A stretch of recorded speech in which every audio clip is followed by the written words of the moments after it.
A rare but devastating disease. The few who are diagnosed with Creutzfeldt-Jakob disease are handed a death sentence.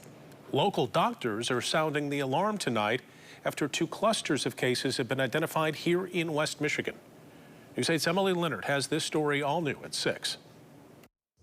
The goal in life is to not to live forever, but to create something that will. And that's what Jay did. Jay Mitzner was a grandfather, father, husband, lawyer, and a musician.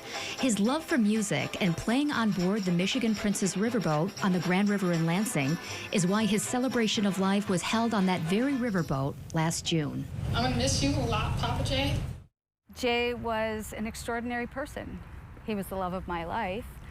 We met kind of later in life, so we had 23 wonderful years together. 23 years was not enough time for Carol Colburn. The love of her life, Jay, was taken too soon and so quickly. One day, Jay said to me, "Carol, I feel strange," and he kind of cupped his head. He told her his brain felt fuzzy and thought it was a side effect from a new blood pressure drug he just started taking. There were a few good days, but there were also days like this. He started seeing, like, his legs, to him, they looked fat, and he kept saying, "My fingers look funny, they look elongated." On their way to an ophthalmologist appointment, Jay requested Carol instead take him to the emergency room. We brought him to the ER, and they admitted him, and that was the beginning of the end, really. Creutzfeldt-Jakob disease is really catastrophic when it happens. Unfortunately, it's uniformly fatal. No one's ever survived.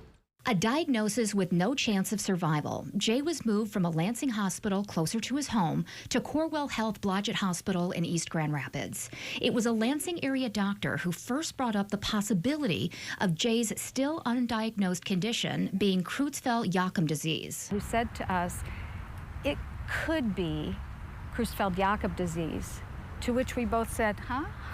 Like, what is that?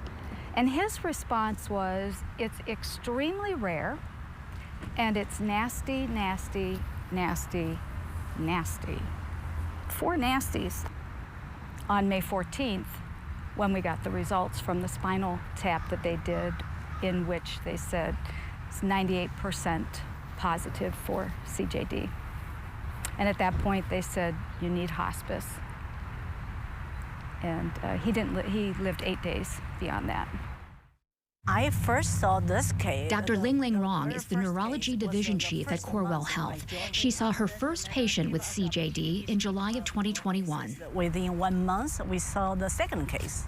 That's make my attention. I say, what's going on with this disease here in Michigan? Dr. Rong and Dr. Lannon are 2 of the names on a case report filed by several West Michigan doctors exploring 2 clusters of CJD in West Michigan in 1 year's time. Once we started having these cases, we kept tabulation and track, and then we're like, yeah, we're kind of define these 1 per million odds here. I am interested to see was anything common.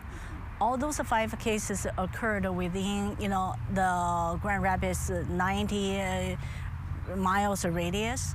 What common to them? Dr. Rong says the report has garnered some attention, and that's what they need, the medical community, to keep CJD top of mind and report other cases. I'm hoping that there's no more cases, but if there are, we'll be probably more aware and able to keep a better sense of trend. All 5 patients in the report died within 3 months of the time CJD was suspected.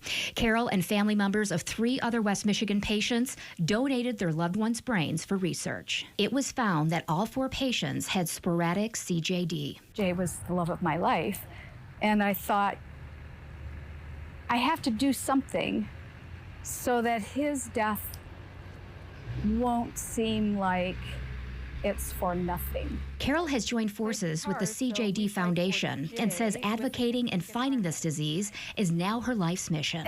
I always say to meet Jay was to like him. To get to know him was to love him. He was just a great person, an overall great person. I miss him so much.